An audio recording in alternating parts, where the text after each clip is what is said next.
Hello and welcome to episode 48 of Little Big Knits. This is a podcast about knitting primarily. My name is Selma and I am coming to you from a sunny Ottawa, Canada, where it is quite cold. Still, it's below zero this morning, but our temperatures are going all over the place these days. Spring and winter are in a dueling match, it seems, but spring will prevail. That's the way it goes. So welcome to the podcast on this Easter weekend. If you happen to celebrate Easter, happy Easter to you, and happy spring as well to those of you who are in the Northern Hemisphere, and happy fall to those of you that are in the Southern Hemisphere. So I had promised that I would visit you in March, and it just didn't happen. I don't know why, but it just didn't. But here I am in the beginning of April, and hello. And grab a cup of something, a glass of something, a bowl of something you're crafting, and join me for some knitting talk today. In my cup today, I have a tea that my aunt had sent me from Finland. You might remember, Turnite it's called, and it was, oh my gosh, suddenly I can't remember what in the world it is, but it's a it's a green tea with a kind of berry in it. I'll put it down here because it's just escaping me right now. And I really love this tea. I had bought some when I was there in 2018 and I ran out, and she very kindly sent me some more. And it is actually being held in this mug that I've had for 13 years that my friend brought me from Sweden when she came to visit. And I've had it ever since then. And I remember the time because my second child, Isla, was a baby at the time. So yeah, so that's what I've got in my cuppa today. Today, of course, we'll be talking about knitting. We'll also be announcing the winner of our 10,000 subscriber giveaway. And I'll be talking also about some of the yarns that have come into my life and prizes that have been very kindly donated. So I'll tell you all about that throughout the course of the podcast. And I also want to remind you that we have a knit along, and this knit along is called the Color Play Cal, and it's all about color play. It does not include stripes, but it includes any other kind of play where there are two or more colors. So maybe it is intarsia, maybe it is mosaic knitting, maybe it is brioche or stranded knitting of some kind, or some sort of slip stitch pattern. And so, yeah. And actually, I wanted to bring up a video that I had watched, a podcast that I watched called Knitting with Frogginette. And this is a podcast with Lisa, and Lisa's actually a designer. If you check out her work, you might recognize some of it. She has a little bolero type jacket for children, and I think for adults as well, called the Entrechat. So Knitting with Frogginette, she had a video where she talked about 7 tips for colorwork knitting. So I wanted to bring that up in case you're interested and want to hear what she had to say about colorwork knitting. It was very enjoyable to watch. I always watch her podcast. I really enjoy it. And yeah, and so that knit along is going on until the 1st of July. Feel free to join us if you like, if you happen to be knitting on some colorwork that you started this year. And I have been knitting furiously. I think I'm on my 4th colorwork. I'll show it to you in a little bit, of course. And it's been really, really wonderful to see what people are making. So many inspiring colorwork makes. Just absolutely beautiful. So yeah, come into Ravelry if you want to join us. And we also have the hashtag on Instagram called ColorPlayCal. Hashtag ColorPlayCal. So you can also just post your projects there if you like. All right, so before I talk about my finished object, let's talk about what I am wearing. This is the Nook N-U-U-K by Jonna Hietala. It was in the first Line magazine. I have made 2 of these actually, both out of the same yarn in different weights. It's a very basic raglan top-down raglan top. And it's actually a paid-for pattern now on Ravelry, I'm quite sure. I don't know if it is also on the Line website. You'd have to check. And I made this out of very lovely yarn that I got at the Edinburgh Yarn Festival in 2017 when I was there. Remember yarn festivals? Hopefully they're not a thing of the past, because they really are truly a wonderful event. So I got this yarn there. This is the Whistle Bear Yeavering Bell in their Aran weight. And I think this was called Chainmail, if I remember correctly, the colorway, in this sort of deep gray. And this is a Wensleydale mohair mix, if I remember correctly as well.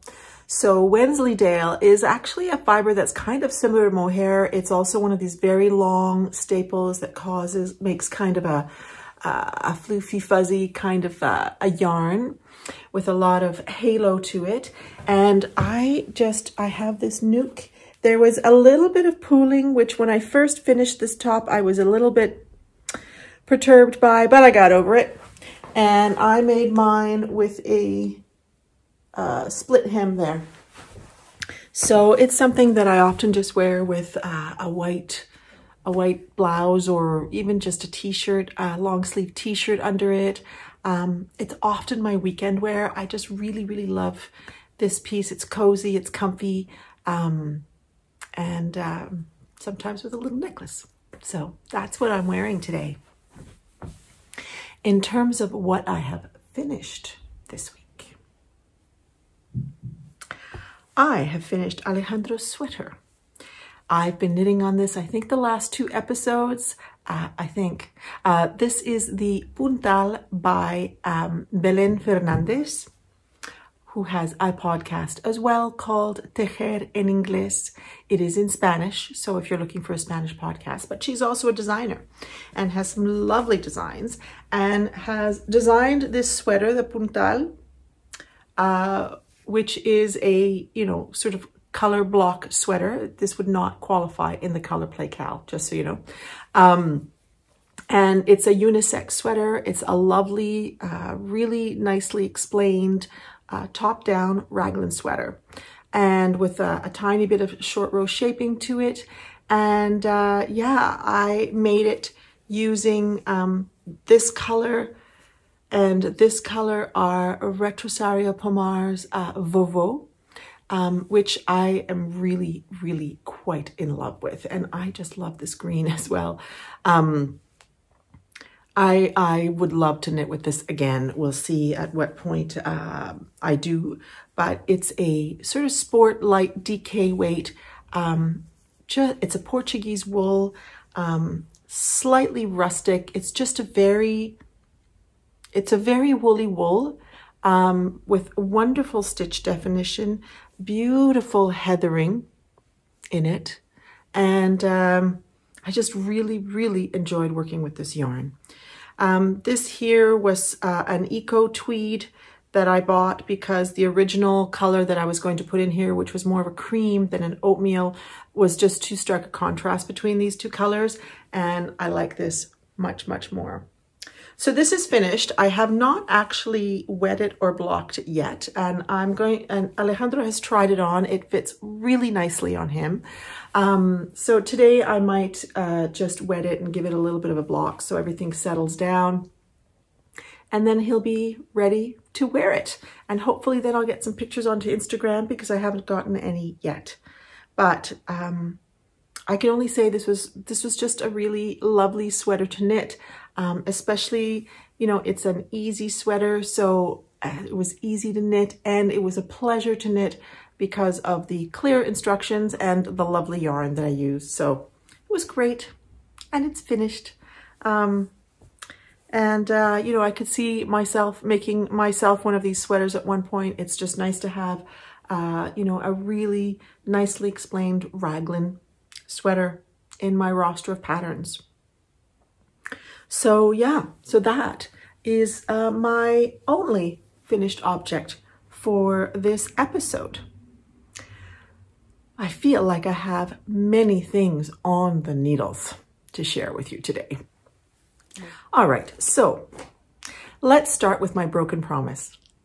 I promised you last time, I promised myself that I would finish the first sleeve of my myrtle sweater. But I did not. I did not. I did knit a little bit on it. I'll just show it to you quickly. But I felt like I should fess up that I did not finish it. I did get a little farther. I think I put in 3 stripes, but I did not finish the sleeve. I'm not terribly far away from finishing it. So let's see if I get to it. I've cast on so many things that, and one of them is a test knit, and I really want to finish the puntal, and I just had cast on-itis. So this kind of got forgotten. And that's what tends to happen with this sweater, even though I know it's going to be so, so very pretty when it's finished. But yeah, so I put it on 3 stripes. It was an effort. I just didn't actually fulfill my promise. But I will continue to work on this little by little. And one day this sweater will be finished. And then I'm going to show you in this glorious bag of sheep by the Bags by Awesome Granny. She had donated a prize as well as this bag to me a while back for one of our cows, and I just love this bag. It's so wonderful, and it's really actually probably one of my biggest bags, so it's really great for a larger project. And she has such a fun collection and beautiful collection of fabrics. So Bags by Awesome Granny. She's in the States. I think she's somewhere in the South. I think she may be in Texas. Not 100% sure about that, but she is in the US and makes these bags. And they're really well made, and they have things like, you know, tags here and a nice handle there, and just very nice fabric. And this one's got wonderful polka dots inside. And in here is a new cast on.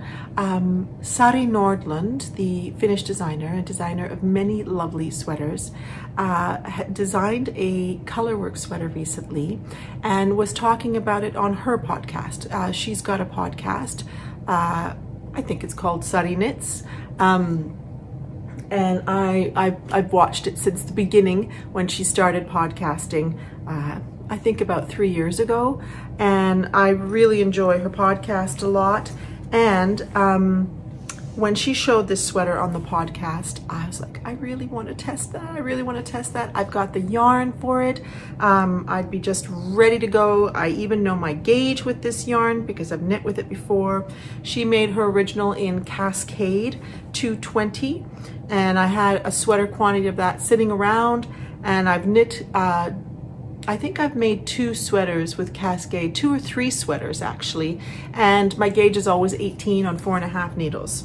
So I was chosen for the test knit, which I'm very, very, very thrilled about, and I have been knitting on this quite seriously because we have quite a tight deadline. It's due on April 14th. So I have 12 days left to finish this sweater. So I have been spending a lot of time on this, and when did we start the knit? About a week ago or so.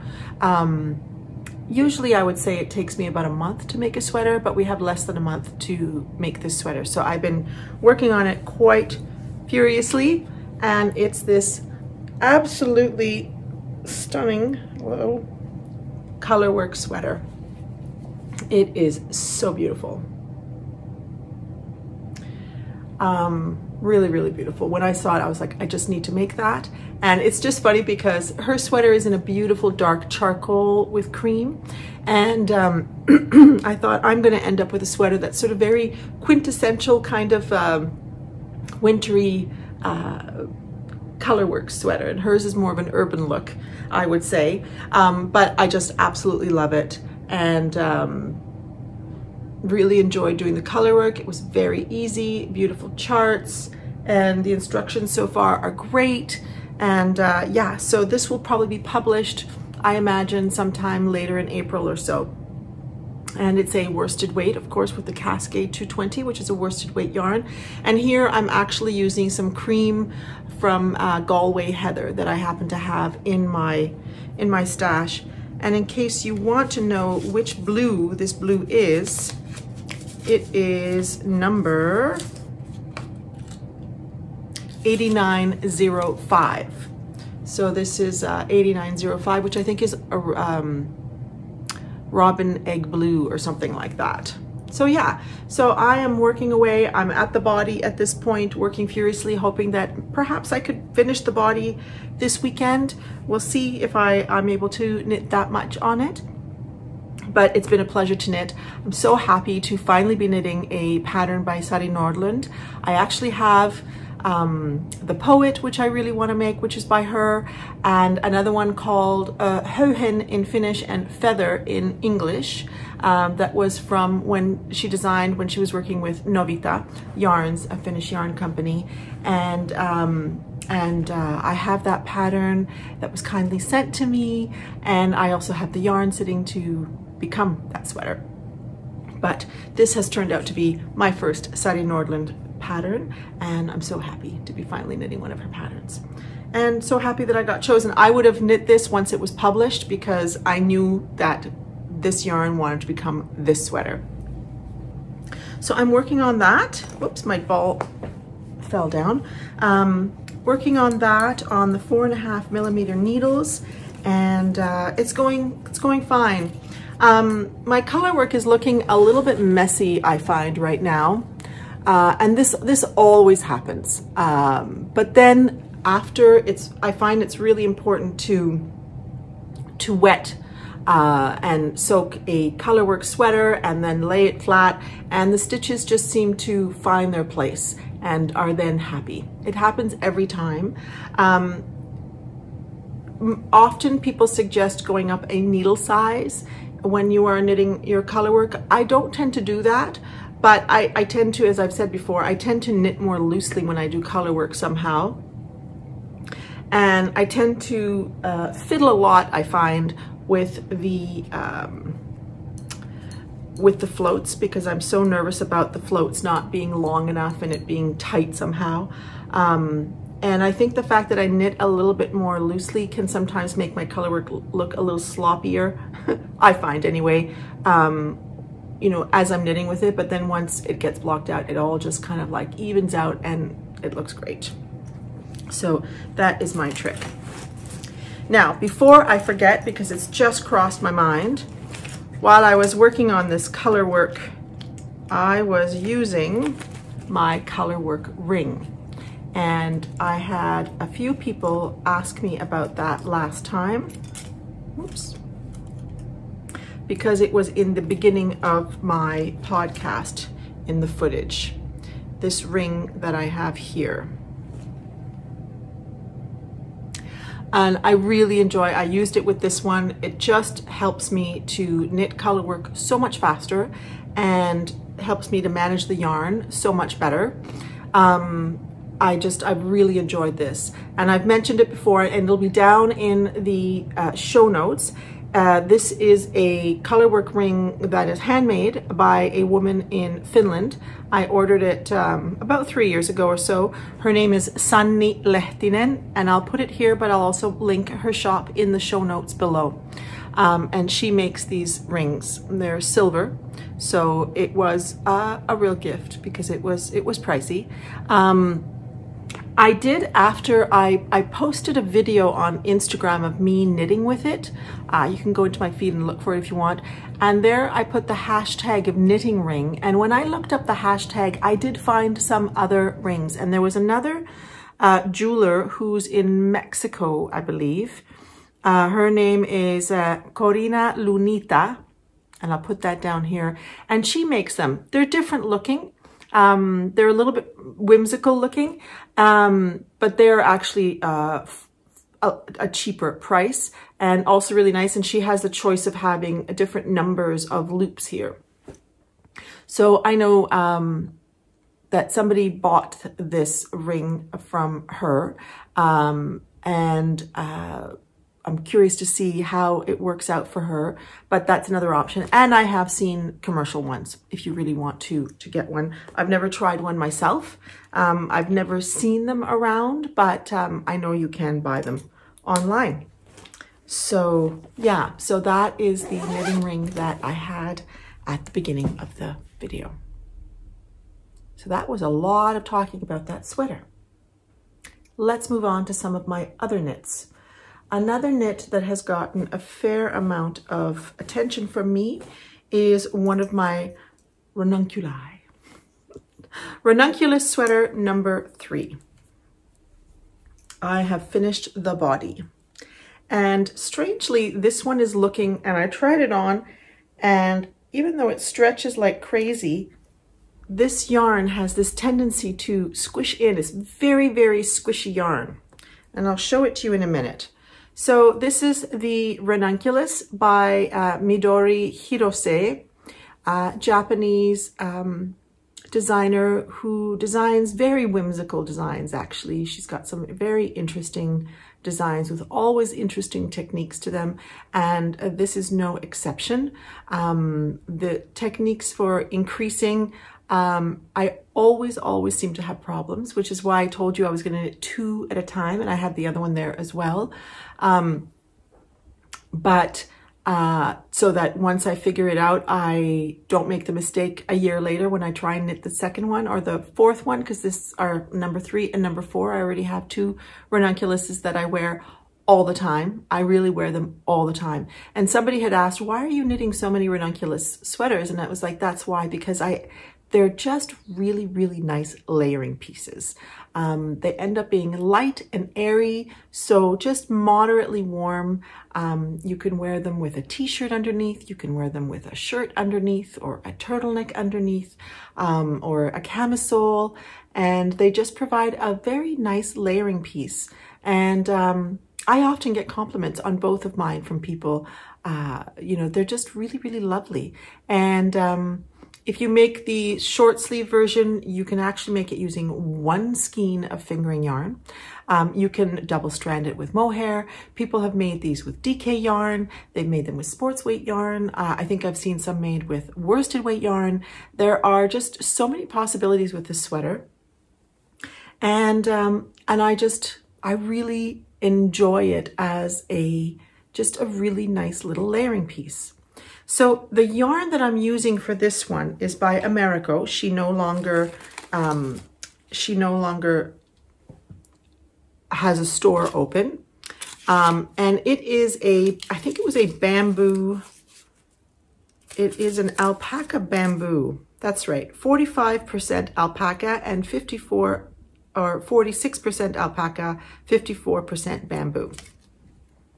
So this will be a very light fiber, and I thought it would be nice. It would be a less warm sweater. I really like the color, and I've got a lot of this yarn, and it is a chainette yarn. I don't know if that's focusing there. So it's kind of a chainette yarn, and it's just got a really real bounciness to it. And so even though I am knitting this sweater on 6mm needles, and normally that would create a very sort of loose gauge, this yarn just wants to go back together. So I'm curious to see, because when I tried this on, it's not small by any means, but it sits closer to the body than the other 2 Ranunculus sweaters I have. So it'll be interesting to see. I'm going to block this and see if it'll have memory. And if not, well, it's going to be a different kind of Ranunculus that I'll probably end up wearing the same way, but it'll just have a slightly different look. I don't know. We'll just have to wait and see. So, but I have finished the body, and I haven't started this. Oh, well, I think I just started the sleeves. Have I started the sleeves? No, I haven't. I just put the needles on, and I'm just waiting to get further along and and make sure that I can finish the test knit by the deadline before I start the sleeves on this one.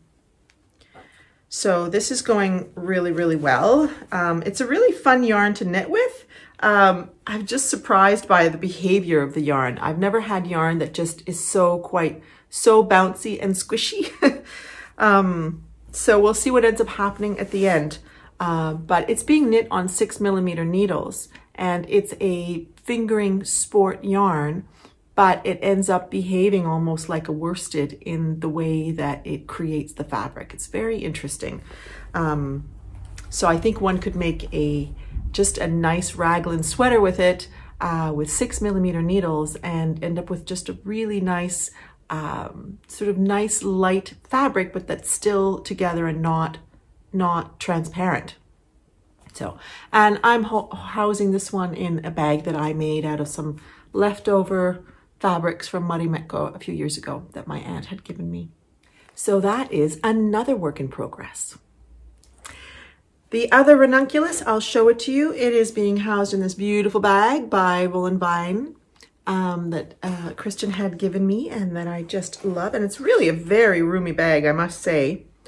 I am knitting this one out of a 2 strands of yarn. And let's see if the tags are here. One of the mohair is by Isar. I think we say Isager, but I think the G is kind of more like a Y in Danish. So I think it's more like Isager. And this is a 75 mohair, 25 silk in this sort of olive colorway. And then the other strand is by Amelia and Philomène in their Josephine base. And I got these from Espace Tricot in Montreal in this olive green colorway. So it's coming out as a darker olive green sweater. And I've only finished the yoke on this one. I finished the yoke. Oh, what a rich color. It's going to be so beautiful. I'm so happy to have the two. The one that's an oatmeal color and then this darker olive green color. And this one I'm also knitting on 6mm needles. And I've just started because after the yoke increases, there are some raglan increases before you separate for the body and the sleeves. So I'm just there. But this is not getting any love for now until I've finished the Lumme test sweater for Sari Nordlund. But yeah, it's just a really, really rich green. The Josephine yarn is a non-superwash yarn. And I must say it's got a little bit more body than the fingering weights that I used for my first 2 Ranunculus sweaters. So I'm curious to see how this one is as well. I think this one's going to be actually quite a warm Ranunculus. So I'm going to end up with sort of a cooler one in the other one and a warmer one in this one. So this is Ranunculus number 4.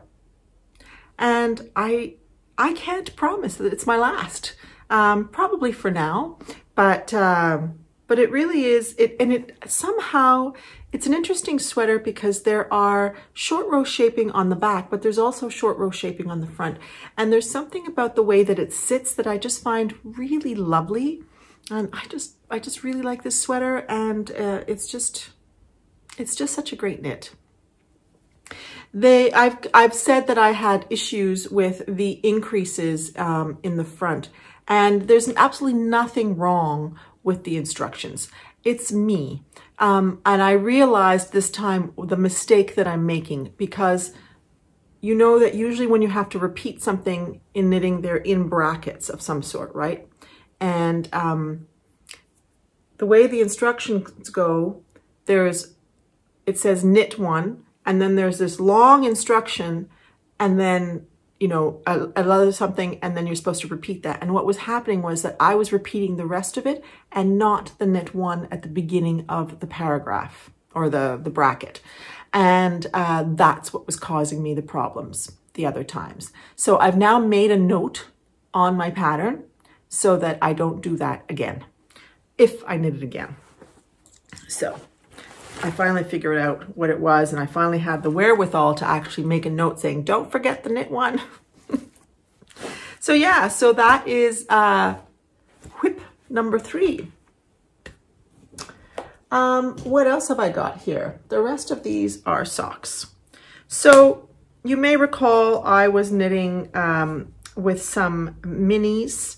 I was making a sock out of minis that I had gotten from my friend Kate that were from Fine Fish Yarns. And they were part of a mini set with these beautiful colors. And I finished this sock and I tried it on and I was like, this is ugly. I just don't like it. I don't like the way it looks on my foot. I don't like it. So I've decided to abandon this. I think part of the problem is this darker color that ends up being in the middle of the foot. But the yarns are so pretty, and there's something kind of, you know, a bit, I don't know, it just doesn't end up being attractive. I think it's primarily because of this. So I'm putting this aside for now. This is kind of on the shelf for a little bit. It's being housed in this lovely little bag that my friend Sue made. Sue of the Distant Stitches podcast. Another one to check out. So she used to be a bag maker, and I seem to have a lot of her bags. So it's being housed in here while I decide what I'm going to do with the lovely minis. I may make a cowl. It might get incorporated into something else. I might turn it into a regular stripe sock. I haven't quite decided. So I decided I'm going to put that aside until something comes to me. And so I have cast on another pair of socks in its stead. I went into my Lucky Dip bag and picked out a skein that is being housed in this lovely, lovely bag that my friend Kate of the Hawthorn Cottage podcast made for me and the other attendants at the retreat she hosted in Ireland in November of 2019. It's a beautiful linen bag. I just absolutely love the fabric on here. And Kate had actually given me this skein of Woolly Mammoth yarns in her natural sock in this very, very blush pink called Jasmine. And I am making a pair of socks designed by Olivia of This Handmade Life, Olivia Villarreal. She had given us a discount coupon last time, and I was telling you about this pattern, and so I started it. And I'm making this sock top down, which is, if you've been following me for a while, very unusual for me, to the point where I'm really having to look at the instructions a lot, because I'm like, okay, so what am I doing now? I haven't made a cuff down sock. I honestly can't remember the last time I made a cuff down sock. It's been a very, very long time, like possibly 10 years. I'd have to look in my Ravelry to see if there are any, because I just don't remember the last time I made one. So the concept is so completely different. The final look is the same, but of course the way you get to it is different. So I've just done the heel flap, I have turned it, and now I'm supposed to join everything again and do the decreases for the gusset. So yeah, so I've been slowly working on these. It's just it's a very, very easy, lovely fan and feather type of pattern. And I'm really enjoying working with this yarn by Emma of the Woolly Mammoth. Really, really enjoying it. It's a natural sock, and I don't have the tag anymore. So I can't remember the makeup of it, but I think it may be Cheviot and BFL. Her yarn tends to sell out quite quickly, so you should check out her updates if you're interested in her yarns. They're naturally dyed, and she has beautiful, beautiful colors, and she's out of Ireland. So if you are in Europe or that neck of the woods, then, you know, this may be of interest to you. But yeah, really pretty, really, really pretty. And there are moments where it looks pink and there are moments where it looks beige or oatmeal-y. It's a very, very pale pink. So that is that. And I am glad to be trying something top down, like a cuff down sock, because it's just, you know, I want to be able to have the flexibility. And there are so many patterns that are cuff down, and I often will, if it's possible, I just modify them and make them toe up, because that's what I'm so used to. But I'm glad to be trying some cuff down socks, and hope to become more comfortable with that so that I can just make them when the pattern is that way, and that's just it. And the last thing that I'm working on, you may recall from my last episode, I showed you some sock tubes that I had cranked by Homebody. I'll show you the tag a little later.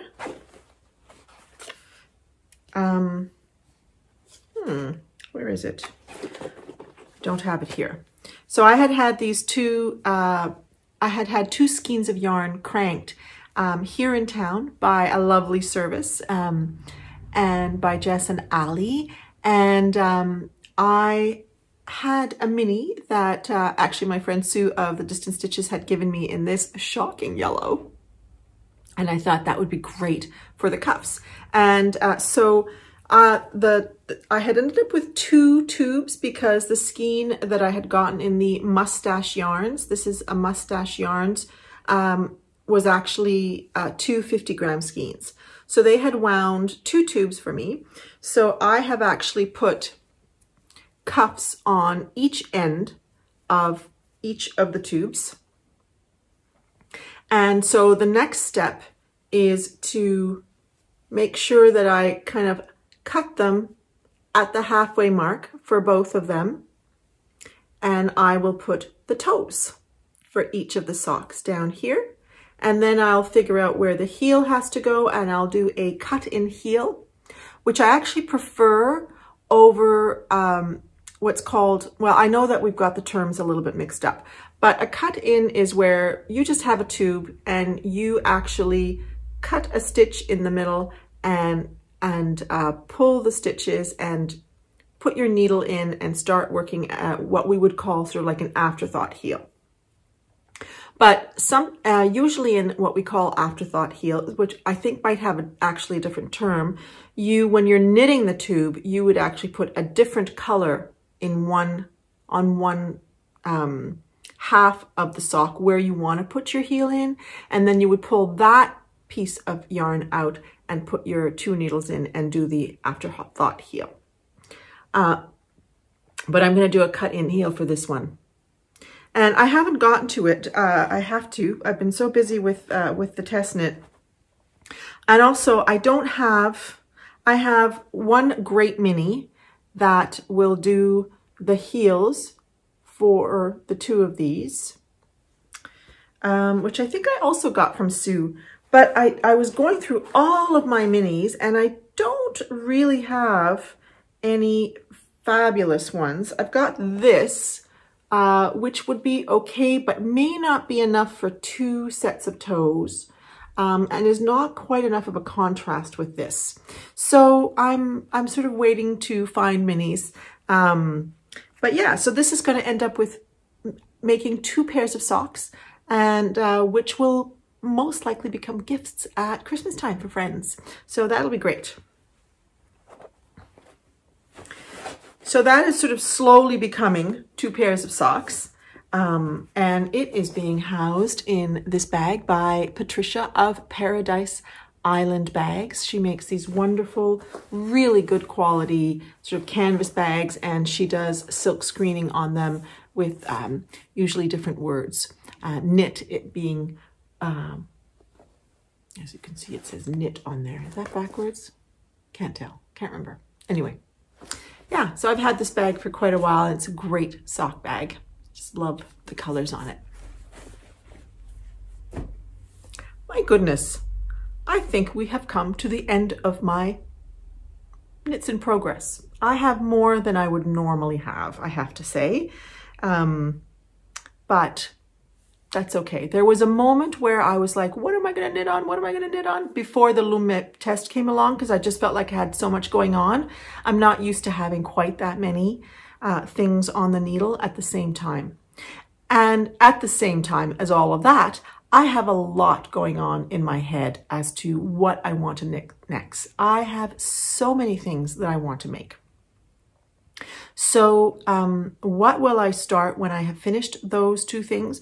One thing I want to make, and I've started swatching for it. It's being housed in another bag that I made a few years ago. I want to make a vest, and I want to make a cream colored vest or white. Actually, I decided I wanted white, not cream, because often natural colored yarns is a really yellowy tinge to them, and I wanted something that was closer to white. So I actually have this skein of, oh, the tag has gone missing.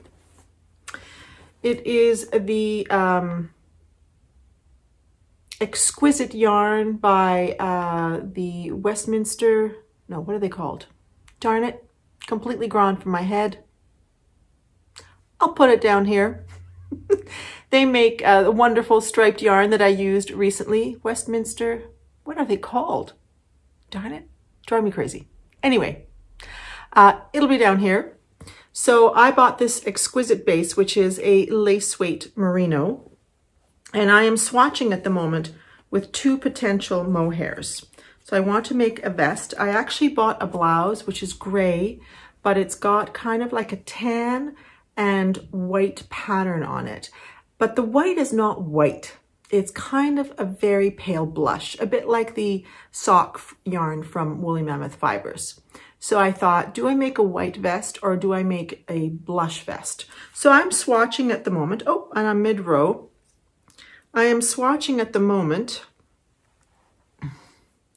And as you can see, it's not quite white. It's got a blush because I'm swatching with the white and this yarn, which is a leftover, and I have a skein and a half of this from Crooked Kitchen Yarns here in Ontario, and this is her Nanny's Linen, I believe, colorway, which is a blush pink as well. So I'm swatching with that, but I think I've realized that although this would go beautifully with the actual blouse, it probably wouldn't be very versatile because it wouldn't be quite pink enough and not quite crisp enough to go with something else. So but I haven't completely decided, but I also have some drops kid silk here in white that I think I'm going to swatch with, and I'll probably end up going with this so that I end up with an actual white vest. But that is a plan that I have for my next knitting once I have finished the Lumme sweater and perhaps the cream colored Ranunculus. Then I would feel comfortable casting on something else.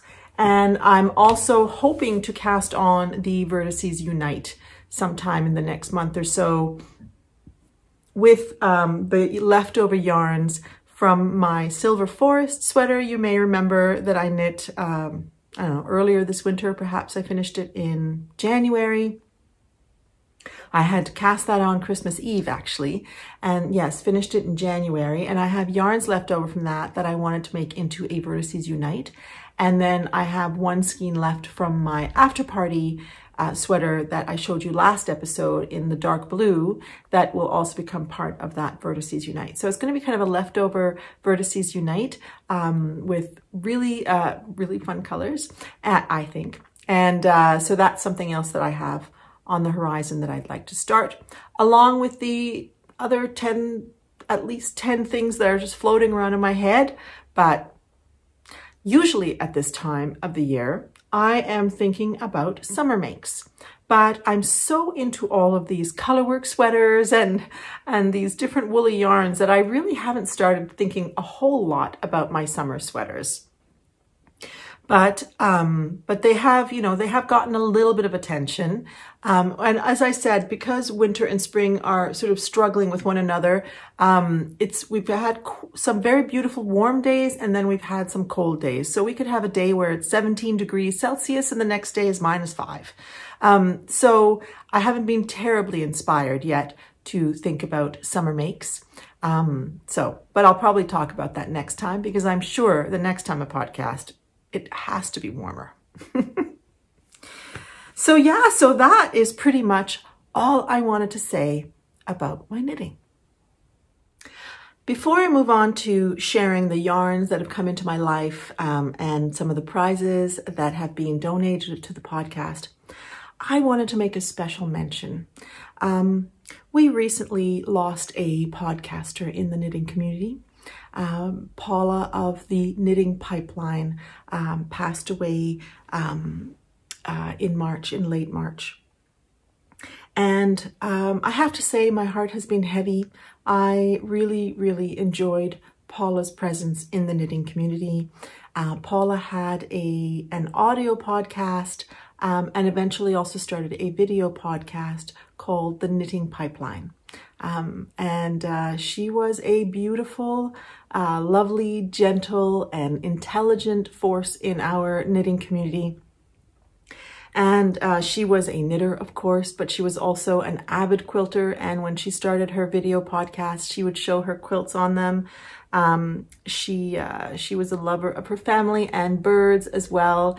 And she was just such a lovely person that I wanted to make a special mention of her on the podcast, to remember her, because she was such a lovely person. She also was a person who organized trips and I think retreats as well. And I was really hoping to go on one of her trips, but obviously that didn't happen. And she was also a designer, and I would say designed primarily shawls, which are on Ravelry. And in the Knitting Pipeline group on Ravelry, a sort of casual knit along has started in memory of Paula, using one of her patterns, the Piper's Journey pattern. And so if you are somebody who really enjoyed Paula's work as well and would like to join in, I think they're going to be having it primarily on Instagram. But anyway, there is a hashtag for it called Piper's Journey for Paula. Piper's Journey for Paula. So you're welcome to check out I think it's called the Piper's Journey shawl in her Ravelry shop, and join in that knit along if you like, to celebrate her and to remember her. So I just wanted to make that special mention, because she really was such a lovely person. And I remember my first trip to Rhinebeck, which I think was in 2016. And I was joining an occasional podcaster at that point, joining the Two Tangled Skeins. And it was my first trip to Rhinebeck, which was very overwhelming. And I remember being on Podcast Hill, and that was an extremely overwhelming experience, with people coming up to you and saying hello. And I just didn't expect it to be so overwhelming. And Paula, I remember coming up to me and saying hello and introducing herself. And I just have some lovely pictures, which I've inserted in here, of her. And so, yeah, she will continue to live on in the knitting community. And now we'll move on to the yarns. But I'm going to have to stop and get myself organized for that. Okay, so I am going to be highlighting actually local yarns today. So the first one that I'm going to share with you is yarns that I got from Donna of Roots and Rains.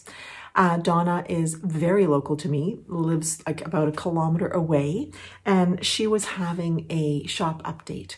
And you may recall the Venezia shawl that I made in the fall, I think, late fall probably. That is a pattern by Joji Locatelli, and I had knit it in her singles base called the Tin Roof Singles.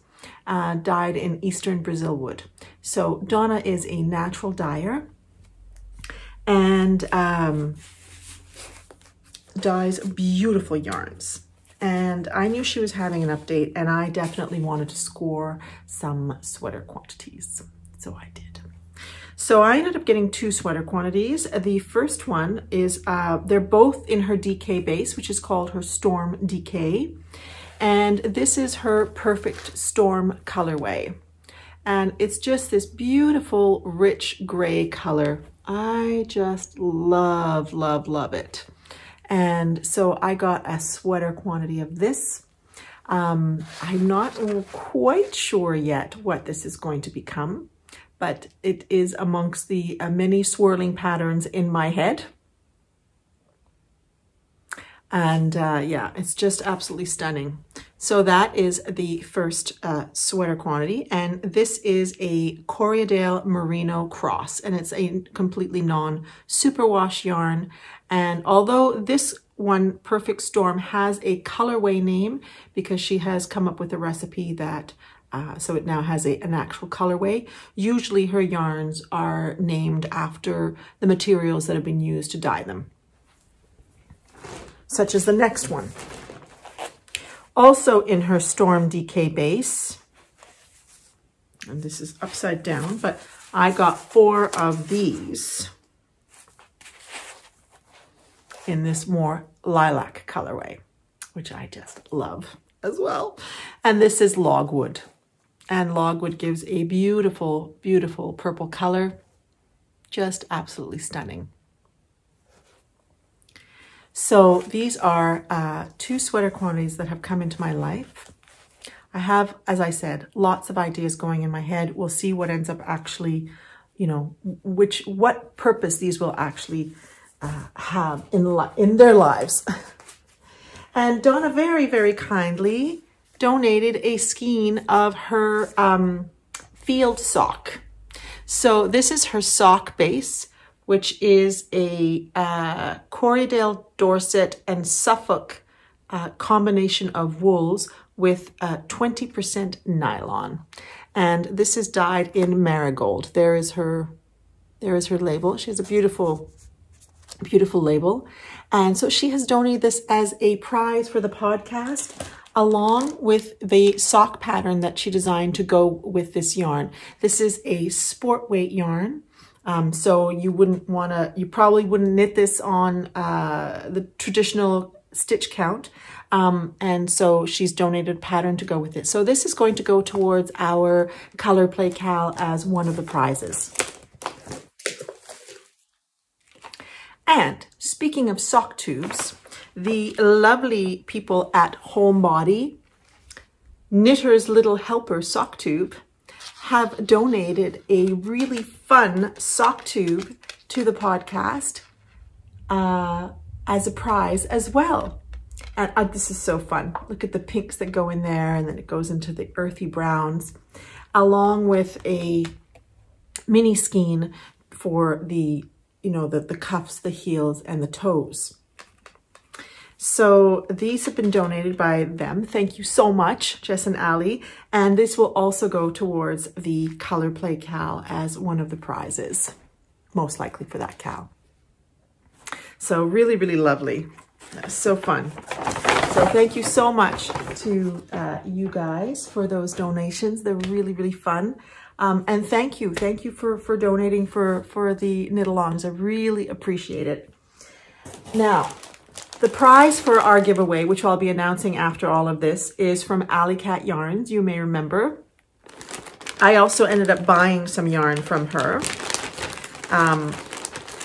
in her Leo base. I seem to be really attracted to grays again right now. I seem to be in a gray and lilac mood. Those are the colors that I seem to be drawn towards right now. So I ended up buying 3 skeins of this stunning sort of blue-gray. Now you might say it's blue. I see it as blue-gray. To me, this is a sort of a storm color, right? You've got some of the lighter storms and clouds, and then you've got like the serious storm clouds. And these are the grays that I just absolutely love. This is called her Harbor colorway though, so it's kind of more evocative of the sea. And I bought 3 of these. And these I bought actually knowing what I want to do. This, I'm, 95% sure, is going to be striped with some mohair to become the Elton cardigan by Jochi Locatelli. And this is going to become a pair of socks. So I got these 3 skeins knowing that I wanted to make an Elton cardigan with this. But Melissa of Alley Cat Yarns donated a huge amount of yarn to the podcast. Thank you so much. She donated 2 sets. They are actually in boxes.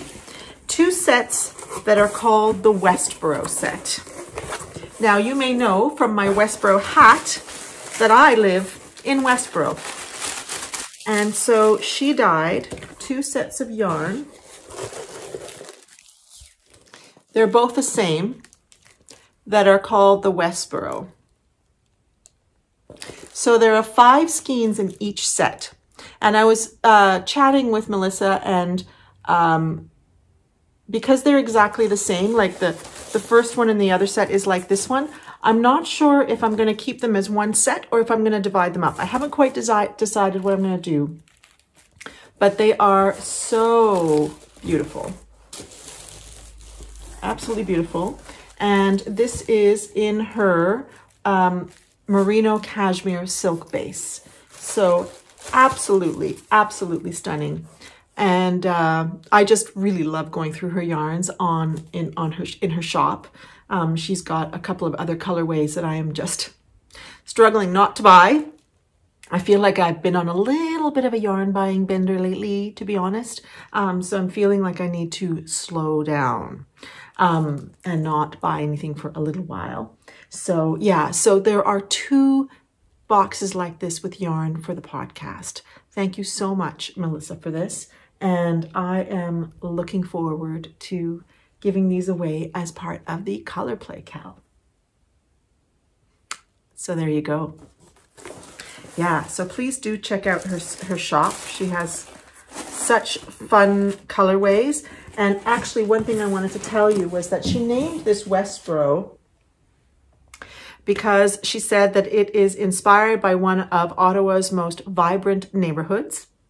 Bustling shops, delicious restaurants, colorful homes, and the Ottawa River and green space make Westboro a cheerful and energizing place to be. And just down the street is Wabi Sabi, the local yarn shop. An orange store sign beacons Crafters Inn. And you'll have seen that at the beginning of the podcast. So yeah, so that is just so beautiful. So thank you so much for the donations from the makers. I really, really appreciate it. And I've also been contacted by a couple of others. So I'm just really thrilled to have some prizes for the podcast and to be able to showcase other makers' products. So thank you so much. So on to the giveaway for the 10,000 subscriber giveaway.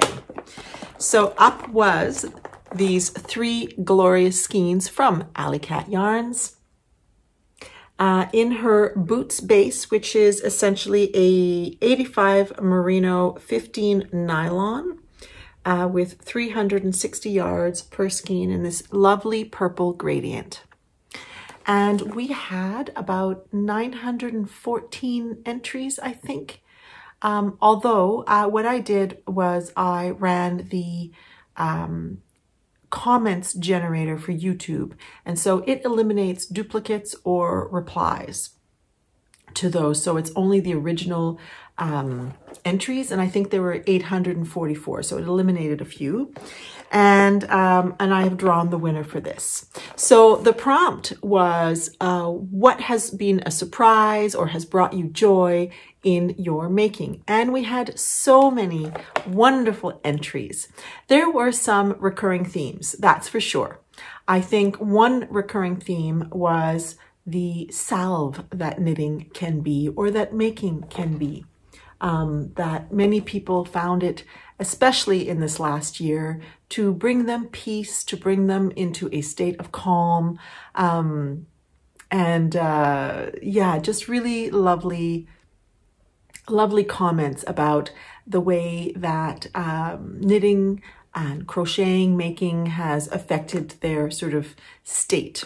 There were also lots of comments of people really enjoying to make for others, seeing the joy on other people's faces, as well as lots of comments about socks and what a surprise it was to make their first pair of socks. And to see, because socks are kind of, they're a little bit mind-boggling the first time. There's some engineering, but then lo and behold, you end up with a pair of socks, and it's really quite amazing. So yeah, lots of different comments. It was just such a joy to read through them. And thank you to everybody for your lovely comments about the podcast as well. I really, really appreciate it. And I have to say, if I were to say what has brought me joy and what has been a surprise in my making, I have to say that I think one of the surprises, and that was also something that was brought up, was the community around knitting that people didn't expect to find, has been the community. That has definitely been a real surprise to me. The Instagram community, and how many people I have met or chatted with as a result of that. And also here on the podcast. I think one of the surprises for me was when I started podcasting, I didn't expect to get the encouragement and the feedback that I've gotten. And that has really been something that has kept me going, for one thing, because it really is beautiful to receive such encouraging and lovely comments from people. There have been so many comments that have just kind of blown me away, and I've read them to my family or to Alejandro, saying, look what somebody just said. Like, people are so generous with their comments. It's just been such a surprise, so encouraging, so heartwarming, and hopeful as well, to think that people are so generous with their words, and obviously with their actions as well. But and it has actually taught me that, I want to comment more on other people's podcasts as well, because I know how much it means. So thank you for all your glorious comments. And yeah, that's been a real surprise to me. And I think the joy in my making is also about how much peace that it brings me, and pride as well in wearing my own makes. I haven't bought a sweater in years at this point. I really don't need to. I just always I love wearing the things that I make. That brings me joy. And I have to say that there is a meditative quality to it. I've noticed now, when I look back, in times where there has been, a bit of a personal crisis happening, whether it was like, for example, the death of my father in 2018, and there was just so much going on with that, that when I would knit, it just took me a little bit away from all of that. And it took me into a space where thoughts were going through my mind, but at the same time, I wasn't completely engaged, which is really kind of like being in a meditative space. And so knitting brings me calm, and I just really, that's just so wonderful, right? So on to the winner of this prize. After running the comment generator, the random comment generator for YouTube, the winner is Karen Care. Congratulations, Karen. Karen said that she loves to create garments for family and friends, choosing colors and fibers to create something special and beautiful. And that sums it up, doesn't it? So congratulations, Karen. Please get in touch with me either on Instagram or on Ravelry with your address, and I will send this beautiful package off to you. So thank you everybody for for subscribing, for being part of the community, for joining me when I'm here, whenever that may be, usually about every 3 weeks or a month or so.